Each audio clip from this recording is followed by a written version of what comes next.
Bon, avec l'aide du maître du monde, on reprend l'écouter à l'achot et les alachot de Shiloh HaKen. On était arrivé à la lachat d'Alet. Et Bézant Hachem, on va essayer de continuer encore un peu dans la Dama et essayer de la terminer aujourd'hui. On avait expliqué qu'effectivement, au travers de notre évolution, le Yetzer Hara lui aussi, il dort pas. Il est là et il évolue avec nous. Et quoi qu'il arrive, il nous poursuit. Quoi qu'il arrive.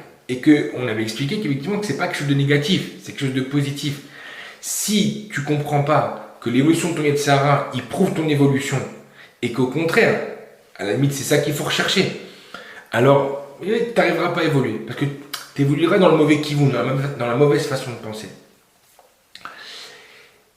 Rabbeinu, il veut nous expliquer ici finalement qu'il y a aussi des choses qui, dans le même ordre d'idées, va évoluer en même temps que notre évolution. Tu t'apercevras finalement que très souvent, tu as des montées de marchavot raot, des pensées qui sont très mauvaises, des pensées qui sont horribles. Des pensées que tu essayes de chasser de ton esprit, mais que tu as beau essayer de chasser, elles reviennent au galop.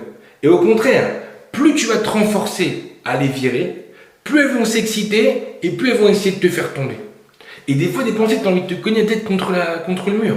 Tu t'identifies à ça, tu te dis attends, c'est pas possible, si j'ai une pensée comme ça qui me monte à la tête, c'est que je suis un malade mental. Moi, je me rappelle quand j'étais à Yeshiva, un jour il y avait un élève comme ça, un bon élève, Nafka, un très gentil garçon. Je le vois comme ça, je crois que c'était pourri, moi, c'était un jour de fête. Et je le vois comme ça dans la chambre, il est en train de pleurer, maman, je pleurais, je dis mais qu'est-ce que t'as? C'était un garçon qui était toujours très vivant, il faisait rigoler tout le monde à la yeshiva, un sympathique, t'as toujours de bonne humeur. Et là je le vois pleurer, ça. Je dis c'est pas possible, qu'est-ce qui t'arrive? Je m'assois à côté de lui et tout, qu'est-ce qui t'arrive? Il me dit voilà, j'ai honte de moi, j'ai honte de t'en parler, je t'en prie, n'en parle jamais à personne. Il dit c'est horrible ce qui m'arrive. Je lui dis qu'est-ce qui t'arrive? Il me dit voilà, j'ai vu tout à l'heure un petit garçon qui est passé devant moi. J'ai eu une pensée de relation avec le petit enfant. Une pensée comme ça. Une pensée de pédophile. Il a Esther, je me renforce dans la Torah, dans les mitzvot depuis des années. Jamais j'ai eu une pensée pareille. Jamais. D'un seul coup comme ça, ça peut me prendre. Il dit mais je suis qui? Qu'est-ce qu'il y a au fond de moi? Je suis plus qu'une pourriture. Je pourrais jamais me relever d'une pensée pareille. Je lui dis il ne faut pas s'identifier à ça. Ça ne veut rien dire. Plus tu évolues, plus ton Yetzer Hara il évolue. Je lui dis, plus tu évolues, plus en réalité de ça, il va te mettre des idées dans la tête, des mauvaises marchavot. C'est pas quelque chose sur lequel tu dois t'identifier. Ces marchavot ne viennent pas de toi. C'est quelque chose qui est extérieur à toi. Et c'est pas pour rigoler que je dis ça, c'est pas pour le remonter le moral, c'est une vérité. Tu vas voir des fois, et mais si ça t'est pas arrivé, sois préparé à la première fois où ça t'arrive, parce que c'est une chose horrible. Ça veut pas dire que ce sera comme ce garçon-là, que Dieu préserve. C'est des fois d'autres sortes de mauvaises pensées. Mais des fois, elles sont pas mieux. Où tu t'aperçois en vérité finalement qu'il y a des choses qui te montent dans la tête, des choses qui sont complètement horribles. Ça, c'est un processus qui existe, et on va essayer de parler de ça et de comprendre pourquoi et d'où ça vient. Mais il faut comprendre qu'à ce moment-là, plus tu vas essayer de te renforcer contre ces mauvaises marchavot, plus tu vas essayer de les chasser de ta tête, plus elles vont revenir au galop et plus elles vont être encore plus fortes. Exactement comme le Yetzer Hara. Maintenant ici, il faut comprendre que ce processus-là de marchava, il est très difficile à combattre parce qu'en fait, il vient s'inscrire dans une des madrigas les plus difficiles de l'existence. Comme on l'avait expliqué lors du dernier cours, et on va voir en vérité qu'on intègre ce Likutei Halachot de cette manière-là parce qu'il va nous permettre finalement de comprendre tout ce que Rabbi Nathan va vouloir nous expliquer après. On va voir qu'on va rentrer dans des sujets qui sont très profonds et qu'il faut bien comprendre parce que finalement, ça va être le système de création du monde qu'on va essayer d'expliquer et de ramener à la hauteur de tout à chacun. Comment en vérité finalement ce système avec lequel Hachem a créé le monde va être finalement ce système avec lequel moi je vais créer le monde qui est autour de moi, va passer exclusivement aussi par sa réalisation la plus maximum au niveau de la marchava. Je m'explique. Hachem quand il crée le monde, d'abord il décide de créer le monde. Il a une marchava. Il a une pensée. Chez lui, effectivement, la pensée est déjà créatrice, mais effectivement, d'abord, il va passer par ce qu'on appelle la pensée. Ensuite, il va passer par ce qu'on appelle le dibour, les fameuses 10 paroles créatrices, dont on a déjà nous-mêmes tant parlé dans ces shiurim. Ensuite, il va passer par l'action, les 6 jours de création, où Hachem va effectivement chose par chose, créer le monde dans sa partie matérielle. Ce système-là de création, on le vit tous au quotidien. Je prends un exemple simple, je veux monter une entreprise. D'abord, il faut que je la pense, cette entreprise. Ensuite, il faut que je lui donne une forme en expliquant le projet, par exemple, par un banquier. Et ensuite, une fois que je lui ai donné une forme, j'ai fait le business plan, j'ai mis tout sur papier, j'ai exprimé d'une certaine façon ma pensée. Alors, je vais commencer finalement à la réaliser avec mes mains. Ce processus-là de création, il est très important parce qu'en réalité, finalement, même si des fois il est tellement rapide dans notre tête, mais il est finalement partie prenante de tout ce que l'on fait, tout ce qu'on réalise dans notre vie. Même lorsque je veux faire finalement un discours, je dois d'abord penser ce que je dis, le dire, ouais, et ensuite finalement faire passer le message qui est derrière le dibour. Avoir un geste ou une façon de parler, une façon de tourner mon dibour pour que finalement il soit construit, qu'il soit compris par la personne qui est en face de moi. Ça se passe des fois, comme je dis, tellement vite que lors d'un discours, finalement des fois on réfléchit à ce qu'on dit qu'une fois qu'on les a dit. Ça c'est un grand nez de la création. Des fois on n'ouvre même pas les yeux sur ça. On ne se rend même pas compte finalement que lorsqu'on parle, on parle tellement vite qu'on réfléchit en même temps qu'on parle. C'est un miracle. Normalement pour faire un discours comme là on est en train de faire, il faudrait mettre des années à le concevoir pour être sûr de dire la parole qu'il faut et de la placer au bon endroit dans la phrase, etc. Cette rochma qu'Hachem nous a donné, qu'il a donné à l'homme, elle est met à la teva complètement. Mais ce processus, il existe, comme j'ai dit. Toujours, marshava, dibour et maasé. Dans la chassidut, vous retrouvez très souvent ce système-là dont on parle. Surtout les chassidim Chabad, ils parlent extrêmement de ce sujet-là, parce que c'est quelque chose qui a été développé par le Baal HaTanya énormément, et tous ceux qui s'intéressent à ce sujet-là, ils trouveront beaucoup d'idées sur ce sujet dans l'Écouté Torah, ou Torah Or, ou le Tanya. Et le Rabbi Dubavitch aussi, il le développe mamash extrêmement dans ses sirotes. Maintenant, ça c'est le système de création. Dans le système Asetov, faire le bien. Alors ce système aussi, il existe dans un autre sens. Dans le système en vérité qu'on appelle Tchouva, où là effectivement c'est comme un retour en arrière, la Tchouva, ouais, où là je vais commencer par Maasé, Dibour et Marshava. Le but en vérité pour l'homme dans ce monde, c'est de faire Tchouva. C'est-à-dire quoi? C'est de se purifier. Maintenant, par où il doit commencer, c'est purifier ses actions. Une fois que tes actions elles sont purifiées, tu vas commencer à passer à la partie au-dessus, purifier ton dibour, purifier tes paroles. C'est-à-dire quoi? Ça veut dire commencer à ne plus faire de la shonara, d'avak la shonara, ne plus mentir, ne plus dire d'insultes, parler correctement, ne pas avoir de discussions légères avec des gens avec qui on n'a pas le droit de les avoir. Et ensuite, la couronne, c'est effectivement d'arriver à purifier ses pensées. Et là, on attaque sur des gros niveaux, c'est du haut level. Déjà, d'arriver à purifier ses actions, de faire attention à toutes ses actions, c'est quelque chose de pas simple. On imagine bien que purifier son dibour, c'est quelque chose d'encore plus difficile. D'arriver à tenir sa langue, c'est quelque chose d'extrêmement dur. On voit le remède déjà dans notre corps. Pourquoi Hachem, il a mis 2 barrières à la langue? Il a mis des dents et après il a mis des lèvres. Parce que c'est très difficile d'arriver à la tenir. Mais arriver à purifier ses pensées, c'est encore plus difficile. Pourquoi? Parce que c'est un monde qui touche à l'imaginaire. Et toucher à l'imaginaire, c'est toucher à ce qui n'est pas palpable. Encore mon dibour, c'est quelque chose d'un peu matière. Comme on l'a expliqué dans l'autre processus de création, lorsque déjà je vais parler, je vais donner une forme à ce que je crée. J'ai eu une pensée. Cette pensée, il faut que je lui donne une forme. Je vais parler, je vais l'exprimer. Je matérialise ma pensée. Même si c'est vrai que ce n'est pas encore une matérialisation professionnelle, on va dire, totale, définitive, je donne quand même une forme. L'air, en vérité, qui va me servir à sortir mes paroles, à sortir des mots qui vont matérialiser cette idée, elle va déjà prendre forme grâce à la langue et grâce à ma bouche. C'est pour ça que chaque lettre que l'on prononce, elle a en vérité finalement une autre sorte de prononciation. Il est possible que la lettre que tu es en train de dire, elle sorte plutôt de la gorge, d'autres qui sortent plutôt de la langue, d'autres qui sortent plutôt des dents, d'autres qui sortent plutôt des lèvres. Elles vont prendre finalement ici cette parole une forme, elles vont se matérialiser. Donc effectivement ici, c'est difficile de tenir sa bouche, de tenir sa langue, mais on touche encore à un système qui est plus ou moins matériel. Donc c'est plus ou moins palpable. Donc tu peux d'une certaine manière arriver à trouver des solutions pour arriver à te maintenir. C'est très dur. Tout celui qui va commencer à étudier Shmirat HaLashon ou Chafetz Chaim, il va se rendre compte que c'est très difficile d'arriver à vraiment à se libérer du Lashon Hara. C'est un travail de longue haleine, c'est une vie entière de travail. C'est un travail quotidien. Là-bas, les Mefarshim qui parlent sur ce Sefer, ils disent, du Chafetz Chaim, ils disent, c'est un travail au quotidien. Tu peux pas le lâcher, ce Sefer. C'est-à-dire, une fois que tu as commencé ce travail-là, tu es obligé d'avoir un travail constant. Où comme il dit même lui-même le Chafetz Chaim dedans, il dit ça va devenir un mécanisme. Je t'ai répété, je t'ai donné autant de détails, je me suis tellement allongé sur le sujet que c'était pas pour rien. C'était pour te donner ici la possibilité de rentrer dans un mécanisme, que ça devienne une deuxième nature chez toi ici. Tu es propre à ce niveau-là. Mais lorsqu'on parle du monde de l'imagination, des marchavot, des pensées, c'est un monde qui est Ensof. C'est que tu rentres en vérité ici dans le monde de l'illimité. En 5 minutes, tu peux te retrouver un astronaute. Tu peux t'imaginer, voilà, enfiler une combinaison, rentrer dans une fusée et d'être sur la planète Lune.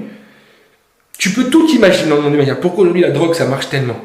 Parce que tu rentres dans le monde de l'imaginaire. Tu t'imagines un gibor. Tu es tellement fragile au fond, tu es tellement timide. Mais quand tu prends une petite dose, tu te sens tellement fort. Tu as besoin d'être dans cet imaginaire-là. Quand tu touches à ce monde-là de l'imaginaire, tu rentres dans le monde de l'illimité. Et quand tu rentres dans le monde de l'illimité, alors là, en vérité, tu rentres dans le monde de la difficulté. C'est pour ça que quand tu commences à travailler sur ces madrigotes-là, et tu commences à vouloir arriver à faire ce qu'on appelle une shmirat ha-marshava, tu t'apercevras en réalité que tu vas te taper contre quelque chose d'extrêmement difficile. Maintenant, Rabbeinu, il te dit que il est sûr et certain qu'à un moment donné, tu arriveras à te purifier tellement que ces pensées-là malsaines, ces mauvaises pensées, elles te toucheront plus. Elles n'arriveront plus à arriver jusqu'à toi.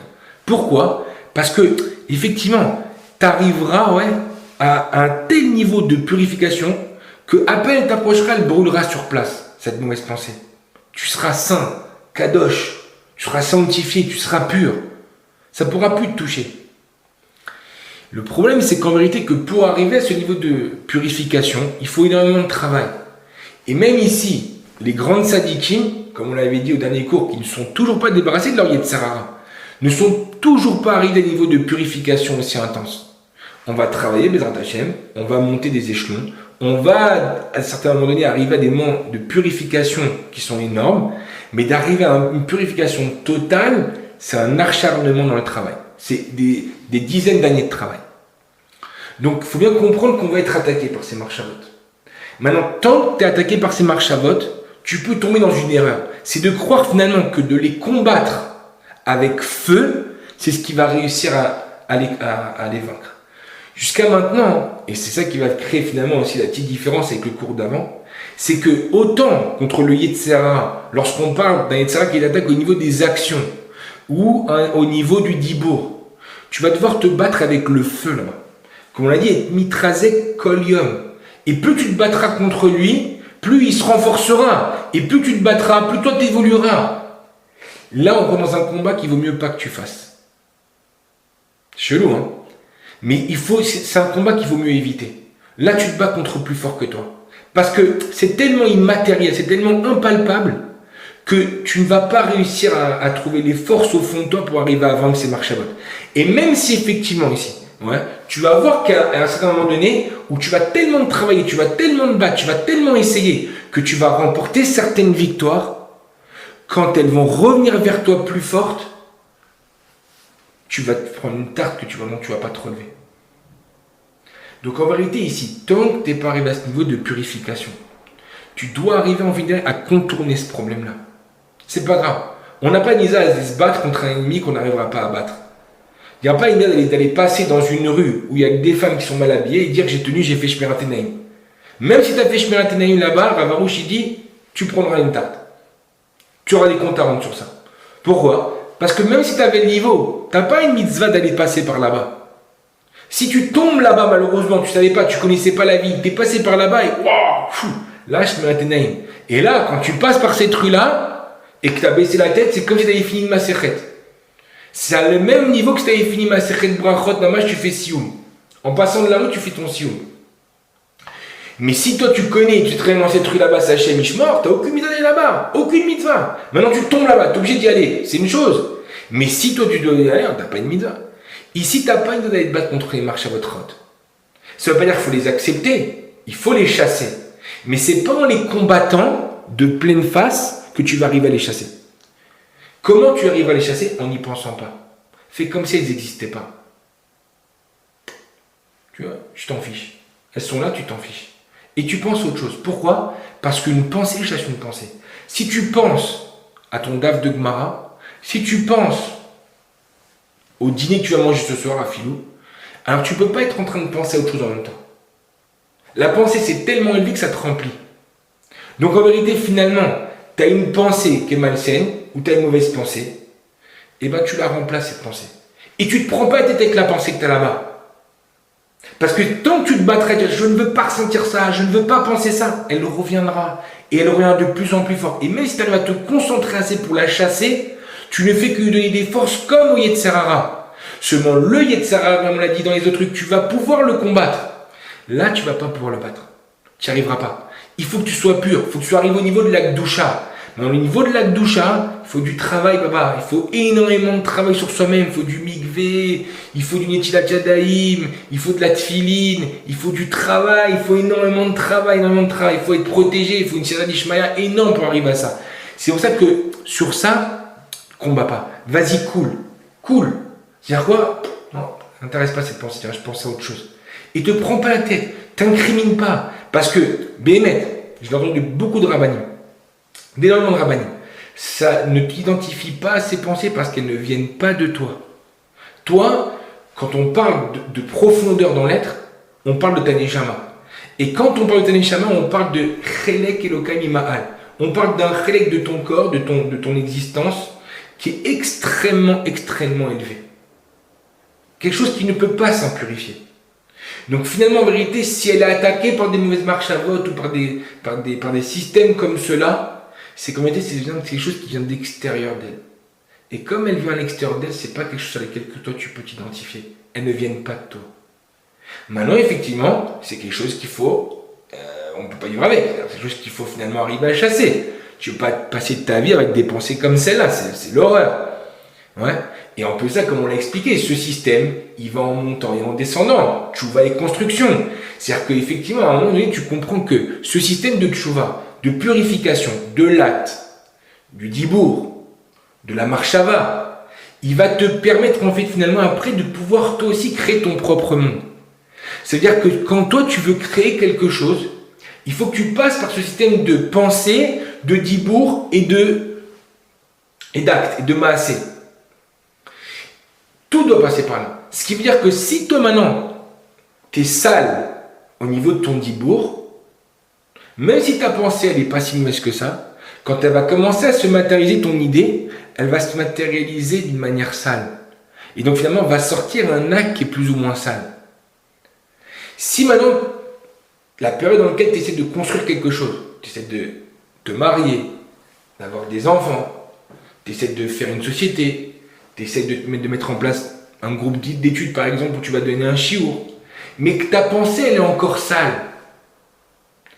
cette pensée elle va être créatrice, elle va être le début de la création. Donc en vérité, dans tout ce qui va suivre dans sa matérialisation va être sale au même niveau que ta marshava.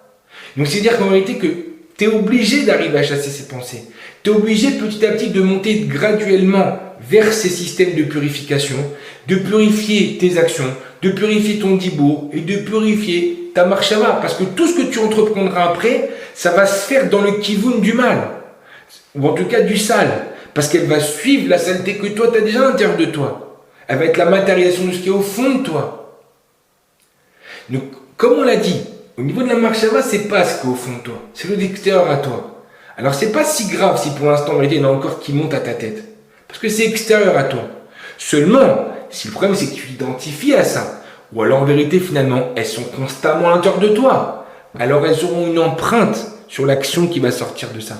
Elles vont avoir une empreinte. Si tu as des enfants avec ces marshavotes-là dans la tête, tes enfants, ils auront malheureusement des gammes au niveau de la neshama. Si tu essayes de fonder un couple avec ce genre d'idée dans la tête, alors évidemment, en réalité, ton couple, il ne va pas être en mode shalom bayit. Pourquoi? Parce qu'il y a quelque chose qui se crée avec des écumes de saleté tout autour. Donc en réalité, tu es obligé de les chasser. Maintenant, comme tu n'es pas au niveau de les chasser, le rabbinou il te dit, écoute, il n'y a pas de problème, regarde, je te donne la ça. Comment on fait? Soit au sec, batfila, soit au sec, balimut Torah, ou même bemasa ou matan. Et tu verras en vérité qu'en t'occupant d'autres choses, tu verras en vérité que ces mauvaises pensées-là, elles vont sortir. Essaye pas de les combattre de plein fouet. Pense à autre chose. Fais autre chose dans ta vie. Occupe-toi de bonnes choses. C'est le mien de Ve'afta et Hashem Elokecha. Bechol levavecha. C'est quoi de tous tes cœurs? C'est en réalité que tu t'immerges de Torah. Tu ne vives que dans un océan de Torah. Vous savez, dit le Chafetz Chaim. Tu vis dans un océan de Torah. Tu vis qu'au travers de la Torah et des mitzvot. Maintenant, en vivant qu'au travers de la Torah et des mitzvot, ne pensant qu'à ça, tu empêches ta pensée de s'éloigner et d'aller en vérité finalement s'immerger dans un bain de saleté. Ce qu'il faut, c'est s'immerger dans un bain de purification. Tu t'immerges dans un mikvé pour pouvoir en vérité ne penser que des bonnes choses. Et que quand tu passes dans ta vie à ce système d'existence, dont on a expliqué un petit peu les premières bribes lors du dernier cours, c'est-à-dire en vérité de passer du potentiel à la réalisation de ce potentiel, que tu puisses en fait le réaliser avec le maximum d'assurance et de propreté. Plus tu vas te purifier à ces trois niveaux-là, plus ce qui sortira de toi sera propre. Et c'est pour ça que c'est important de suivre bien les étapes. Des fois, on veut les brûler, les étapes. On veut déjà commencer à mettre en place, faire du bien autour de nous. Le problème, c'est qu'au fond, nous, c'est pas encore complètement propre. Et comme au fond, nous, c'est pas encore complètement propre, la réalisation de notre potentiel, il va exister, il va se mettre en place, il va se matérialiser. Mais il va se matérialiser finalement avec des bgamim. Il va être mécoulcal un peu, il va être sale un peu. Il va être là, mais on verra que c'est pas la pureté du diamant. C'est pas une pureté du diamant. Pourtant, en réalité, ce qui doit s'épanouir de toi, ce qui doit s'exponifier chez toi, c'est un neshama, mais qui est un diamant, qui, comme on l'a dit tout à l'heure, qui ne peut pas s'impurifier. Elle doit s'épanouir, elle doit s'extérioriser. Le problème, c'est qu'au fond, tu as des mauvaises écorces encore. Sur cette neshama-là, il y a des mauvaises écorces. Ce qu'il faut, c'est juste venir casser cette écorce-là. D'abord, il faut faire ce qu'on appelle sourmera, s'éloigner du mal et éjecter le mal qui est à l'intérieur de moi par ce processus de tchouva et après commencer à faire le bien.